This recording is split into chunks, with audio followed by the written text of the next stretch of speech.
Welcome to Harmonic Alignment, episode 69. Can you hear the birds in the background? It is such a beautiful spring day here on the farm. The daffodils are blooming, the cherry blossoms are in full glory. The birds are so happy. Spring is here, a new year, a new beginning. And what a fitting way to introduce my guest today. Sarah has spent the last 30 years connecting in nature and stillness as a way to heal herself and the world around her. For over 30 years, Sarah has been leading inner and outer transformative journeys. She has led expeditions from the Amazon to the Himalayas. These adventures include backpacking, skiing, whitewater rafting, and canoeing. She's a dedicated yoga practitioner and teaches vinyasa flow, kundalini, Nidra, breathwork, and meditation. Sarah, who's based in Canada, also offers CranioSacral Therapy healing sessions in person and virtually. She brings these mindfulness practices and her expedition skills to her wilderness yoga retreats, which she's doing for the first time in the United States when she's taking a group in August down the Salmon River. This is such a beautiful and fun and full of wisdom interview. I really hope you're going to connect with Sarah and follow her work, and maybe you're going to go on an adventure. I'm hoping to go on an adventure. I've had a breathwork session with Sarah, and it was incredibly powerful and healing. So be sure to follow Sarah Harvie, and you can find her at sarahharvie.com. That's SarahHarvie.com. Also on Facebook and Instagram. Enjoy the beautiful, wild wisdom of Sarah Harvie.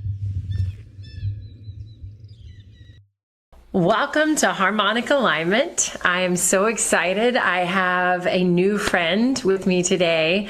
I think it's a beautiful, rare soul that you get to just go so deep with so quickly. And when you find those people in your life, hold on to them. So I'm so excited to introduce my new friend, Sarah Harvie. Hi, Sarah. Hi, Priscilla. Thank you for having me. Oh, what a treat. Thank you for coming to hang out with me on Harmonic Alignment. There's just so many fun things that we could talk about. One of the things is we're both projectors, and we actually know what that means. And then we talked about Tom Kenyon, and I was like, Tom Kenyon?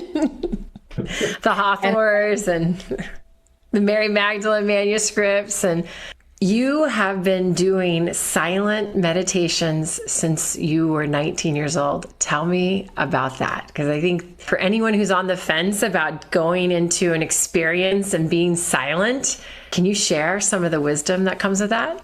I am happy to share that, and I'm not sure that I'm going to push them to the right side of the fence, but I will. I will happily share. It's funny, the moments that stick with you. So I was in first year university. I can remember the precise moment. Our university campus, I live in Canada, so it's picturesque, the fall, the leaves are changing, and there's a bridge over the river in the middle of the campus, and I'm walking across the bridge with two friends, and the one friend is telling me that his girlfriend just finished a 10-day silent meditation retreat. And I call these moments choiceless choices. So I heard about this thing and I instantly knew that I had to do one. At that point in time, I'd never meditated for a moment. And he's describing that she basically cried for the full 10 days. Like, he didn't even present it as being nice, depending on your definition of nice. But he said she literally cried for 10 days. And one of the teachers just sat with her. And I didn't understand what 10 days of meditation. I understood nothing, but I knew I had to do it. I went to the library that was on the other side of the bridge on the computer because, we didn't have phones or anything then. Looked up the name of the Vipassana, found a retreat and applied. Meanwhile, my friends are getting ready for spring break, like college break, and, big party situation. Awesome as well. Different kind of party. And then I had to go to all my teachers to get permission to miss, because the break was 7 days and I'd be gone for 10. One teacher, he must have been close to retirement, and he said, over my teaching career, I've had a lot of students ask me for reasons for extensions on papers, and meditation is a first. And this was, the year 2000. So now it's everywhere, the word's floating around, but at that time. And it was not shockingly very challenging because we were in the hall 10 hours a day for 10 days. My younger self really appreciated my foundation in the Goenka lineage. Was a very strict aditana, sits of strong determination. You sit for 60 minutes, you do not move a muscle. I'm very happy that that was my foundation. It really set me up with a solid ability for concentration and body scans and understanding meditation. Every year I do a silent retreat and I have a daily practice, and I explored a lot of different lineages, and I ultimately landed in the Thai and Burmese forest traditions. And as we, I guess, get into other parts of my life, it'll perhaps make a little more sense. But in those traditions, you do walking meditation as well, broken up with the seated meditation. And back in the day, before those countries were deforested so much, the monks would wander through the forest from village to village collecting their alms. And I've spent a lot of my adult life wandering around in the forest. So those lineages kind of found a lot more to my soul, and they're a little more gentler approach, which in the end is ultimately what I needed. The inner critic was loud enough. I didn't need the lineage to have that exterior critic as well of pushing harder. Oh my gosh. So you have been doing them since you were 19 every year, going into the silence and being with yourself. I love that you said there's that moment where you had that full body knowing that that was your next step. But also you have been connecting with nature. Has this been like all of your life? Or I know like you were a skier and you go whitewater rafting, and you've been leading adventures literally not just in Canada, but all over the world, from Mount Kailash to the Amazon. Like, wow. You love nature, and you apparently love taking people along with you for the ride. Yeah, calling in my soul tribe who wants to do these things with me. So as the story goes, I don't have the memory of it, but my mom and my aunt picked me up from summer camp when I was 7, an overnight away camp in the forest. And apparently I said, I know what I want to do when I grow up. And they patted me on the head and said, that's sweet. And I said, I want to be a camp counselor. And I had forgot that. I got lost in the family lore. And then in the last few years, we've looked back and realized like, oh, wait, I am a camp counselor. You did it. I'm just taking people on these adult versions of camp. Wilderness retreats, throwing in the meditation, the yoga, the breathwork, and the mindfulness. But yes, I am indeed a professional camp counselor. But okay, that's not your like normal summer camp. Most people go, whoa, you went where on a trip? Yeah, I've been very, very fortunate. I worked and still work for a company that leads a lot of these expeditions. And through that, I just made a lot of dear friends.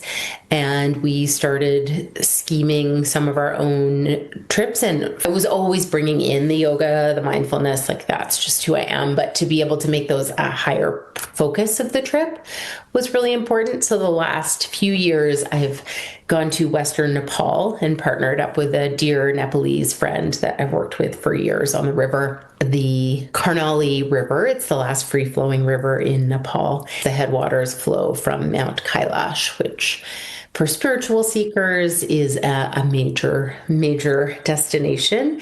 And it's also known to be the birthplace of Shiva.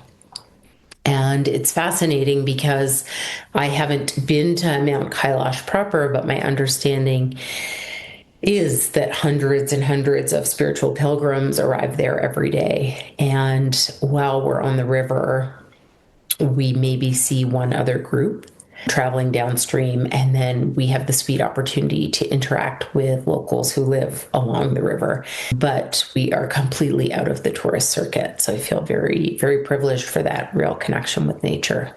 Wow. What a beautiful gift to go to some of these sacred places and not just do the normal pilgrimage things, but to experience the nature around that. I love that. Now, you also do craniosacral.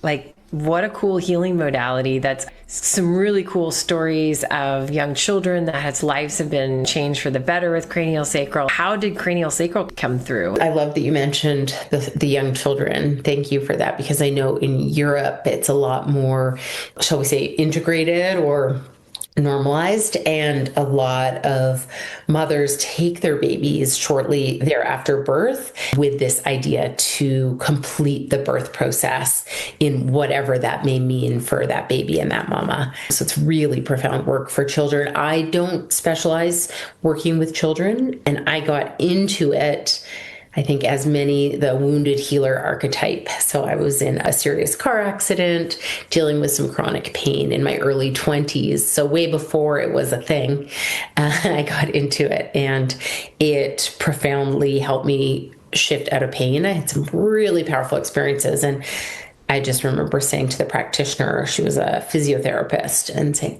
well, what did you just do, and how do I learn how to do that? Again, one of those, like you said, touchstone or choiceless choice moments. I think, we all on some level are just looking to be witnessed. And so whatever that modality is, for some people, they get in through Reiki, through music. There's so many different doorways, whether it's hands-on healing. They talk of the laying on of hands back in some of the oldest texts. So whatever that looks like, but just being a witness, laying on of hands. I also do a ton of it virtually now. So there's not even a physical laying on of hands, but just being in presence with someone and seeing what their body wants to move through, and their emotional body is so powerful. And in so many ways, my meditation background ties back to that. So when you're asking, if people were on the fence, I'll give maybe a better answer now that if someone's on the fence, I won't sugarcoat it. It's not easy at all.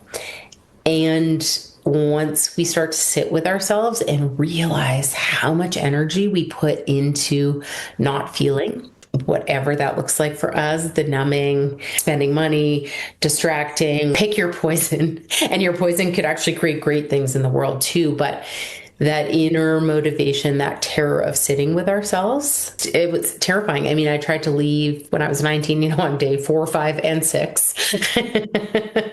Packed my bag several times. But we'll do anything not to sit with ourselves. And then we inflict a lot of pain in the world unconsciously, often because we're not able to sit with our own pain. People often say, oh, well, when are you going to choose what you're doing? Or, you're doing so many different things, whether we're on a river around the world, in that intense white water environment, whether we're in a quiet room in a medicine ceremony, or we're on Zoom doing breathwork or craniosacral. I'm holding space for people to be with themselves. Yeah. What a gift, Sarah. I mean, I'm only coming into the recent realization that I have put a happy face on and just not addressed my stuff. Oh, well, I'm always happy. Everyone thinks Priscilla's always happy. So let's just go out and show the world the mask that I'm going to wear and not deal with it. We'll leave it back here because no one wants to hear my whether it's because I didn't think I was worthy or what good would it do to share it. A lot of people don't have the capacity to hold space for you to share, and they only make it worse. Can you talk a little bit about that? Like when you're in a connection with somebody, but a lot of times when you share what you're going through, most people just start piling it on. Oh, well, you should have done this, or you should leave him, or you should stay. They always are, they're not assisting.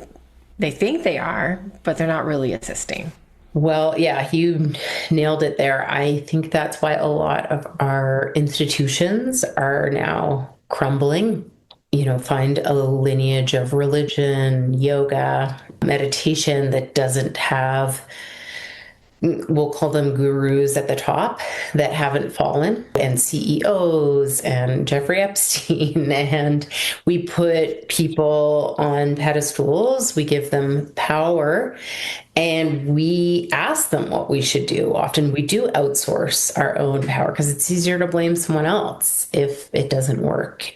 And I once heard an incredible space holder say, yeah, I'm an MD, PhD. She went on this list of accreditations. And then she said, but my real qualification for being here is the hours and hours I've spent sitting with myself. There's a mic drop moment. So in those moments, I'm sitting with myself. It doesn't mean I don't still have tons of crap, but I can see it coming up and just move it out of the way so that I can be more and more present for the person in front of me. And that gives them permission to be more present, non-judgmentally with themselves and find their own answers. I love that you said that. I think that, my original version or idea of a healer was, oh yeah, I'm here to help heal. And actually, no, I'm actually just here to hold the space for you to heal yourself, to recognize your missing piece or your missing link or a guide along your journey, someone to hold your hand, but you can't do the work for them. They ultimately have called you to them for their next step. And are they ready? And are they ready to fully surrender what's next and be able to be okay with the uncomfortability of it? It's like I hear some people say shadow, or some people say, is it trauma? Is it just the stories that we're telling ourselves? It's like we're carrying these backpacks on our shoulders, and at some point we decide we don't want to carry it anymore. What's the first step for someone to start to unravel and do some of that work? Ooh, great question, Priscilla. I don't know that anyone has asked me that. It's such a good question. And I bet it's simple and not easy. And maybe the first step is taking ownership for it. So, earlier on, we can exteriorly blame our circumstances, and some people's circumstances were atrocious, right? Like there's horrific things have happened to people. I'm not trying to say anyone deserved any of those circumstances, but just this fact of now I'm an adult. This is my baggage. This is my story. These are the cards I've been dealt. How am I going to walk through the world in a way to be present for others rather than having, as one teacher used to say, like the trail of tin cans behind me, like rattling so loud that I can't actually see what's in front of me. And I think maybe the other piece that comes with that responsibility is self-compassion, because like I said, some, people, innocent children have been subjected to horrific things. I love that. I mean, man, if we all had enough self-compassion for ourselves or loved ourselves, I'm not sure we'd still be on this plane of existence. Like we're all on this journey, but the more we hate on ourselves, the more we block the love for ourselves, the more painful this journey is. In your practices, I know you also understand the importance of breath work to move things. You also understand the importance of sound to move things. And I know you've even helped people on medicine journeys as well. What are those tools like for you?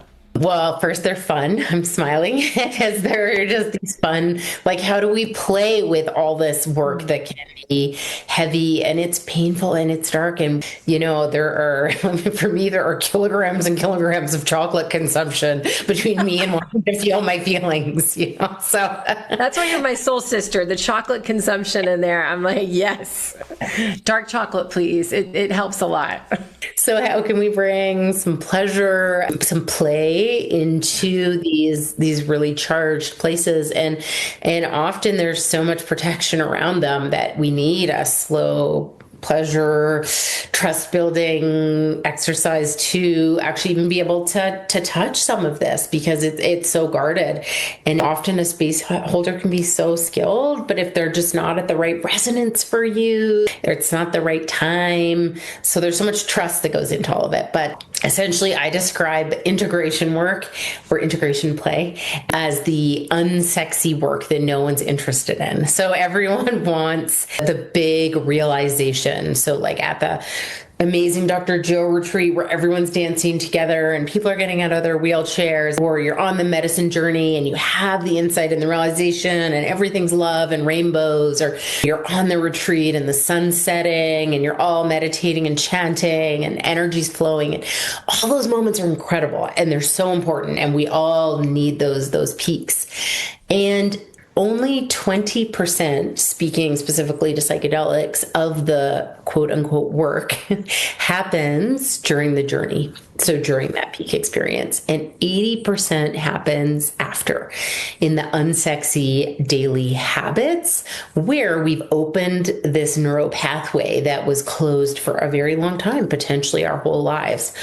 So we've opened this new neural pathway, this path that's pointing to positivity, to openness, to connection, to love. And then after everything in our programming is invested in closing that again and going back to our default neuro pathway, right? That chose isolation, addiction, the other pattern. So how can we make these daily things fun? Like going for a walk without your phone, doing the journaling. So I was like, okay, how can I have fun with this? And that's where like mantra, kirtan, breath work, these things are fun. Like, so I've worked both in the medical psychedelic space at a ketamine clinic, as well as in the underground scene. And at this stage, I always work with people doing breath work before we go into ceremony, because I want to see how they respond to non-ordinary states of consciousness. And I want them to feel how I hold space for them and whether or not I'm the right fit. So we're building this two-way trust.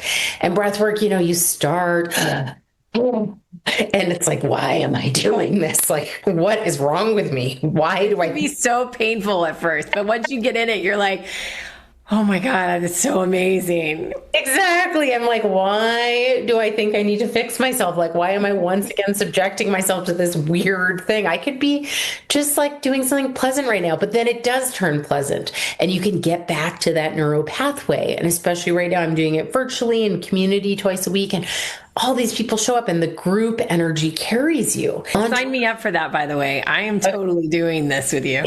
But I love it. I go back to you, integration play. I've never heard someone talk about integration in the playful way. It always feels like the drudgery that comes after the high. And like, what a beautiful point. Well, it's the drudgery that comes after the high, and that's why people don't continue doing it, because it's not glamorous, it's not sexy, it's drudgery. There's enough of that coming at us. We don't need to create it. So how can I make it fun? How can I make it joyous? How can I find that mantra to put on so that when I want to go back and call my friend and I'm in story and you'll never guess what he said and she said and then he said, and then, that vibration, that frequency of gossip, of complaining, of story, that vibration is so familiar and addictive in the mind. And so throwing on your favorite mantra, or like you and I rocking out before we started the podcast, just throwing on a really fun song and shaking up the pattern and opening up that other neural pathway that's looking to gratitude and excitement and joy and creating wholesome states that don't have a come down after. Yes, please. Yes, please. Maybe, more. Yeah. And maybe you pick your own mantra. And we got to experience last week kirtan together, and that yoga of devotion. So if people don't know what kirtan is, chanting in community, and this a pleasure practice, finding the devotion when sometimes the sitting in meditation feels too heavy and you are looping, the story's looping, or the anger's just pulsing through me and I need to feel the anger. And sometimes I need to change the channel for a minute so I have a better capacity to be with the anger rather than trying to judge myself for being in the anger and being like, when is this going to be over? So it's like music, pleasure in these wholesome ways are tools to integrate in and make it more desirable to stay in these other states. And Beth Upton, an incredible meditation teacher that I'm currently studying with, someone asked her, like, what's the hack? I'm at home. I'm like, I'm going to meditate. And then I look at my bookshelf and then I look at Netflix and then it's been 3 hours and then it's been 6 and I haven't meditated. Like, what's the trick? How do I sustain this practice after this? We just did a 15-day retreat with her last month here in Canmore. We were so lucky to have her come here. And she said, unfortunately, there's no hack. There's no quick fix. The mind is so habit forming. You're going to go back to our old habits. And she said, but the one thing that can definitely make it or break it is wise association. Explain wise association. Wise association. So your community, if you're surrounded with other people who are willing, like before a podcast, we meditated and danced together before we got into this space. If you have a community of folks like, hey, I can't meet up with anyone in person. Can anyone hop on Zoom and have a little pleasure party, dance party, meditation with me? So that accountability, essentially. And in Buddhism, they call it wise association.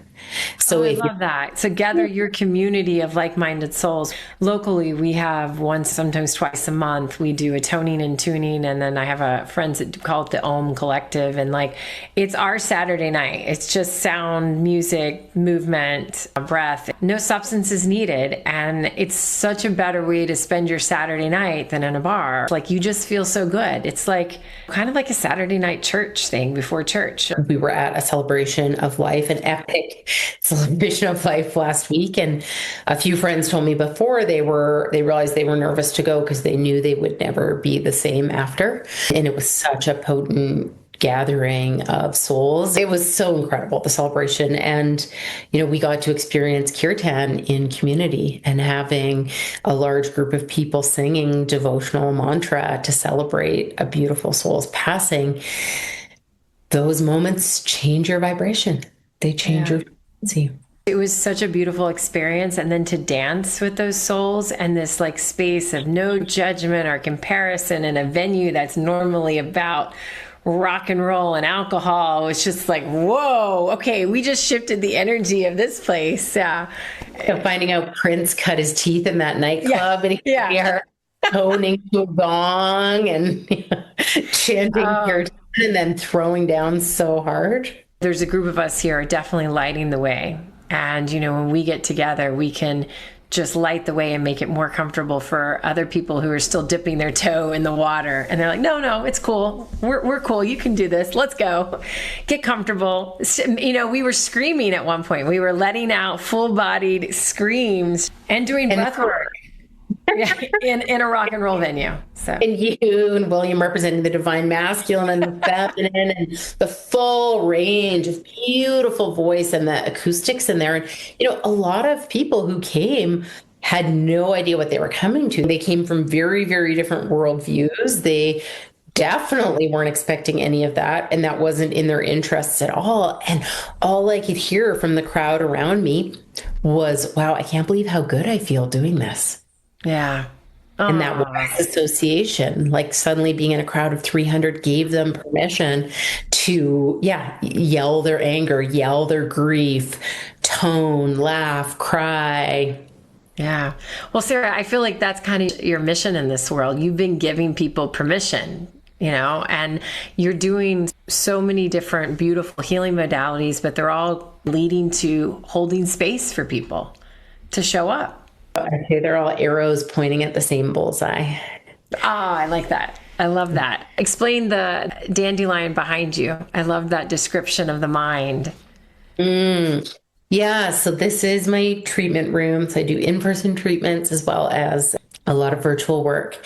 And I had this vision, and my friend's mom is an incredible artist. So I come home one day and she's taken the image that I found on the internets and she's projected it up here and she's blasting the Grateful Dead and just painting away, tying back to last week and the Grateful Dead tribute. There's a theme.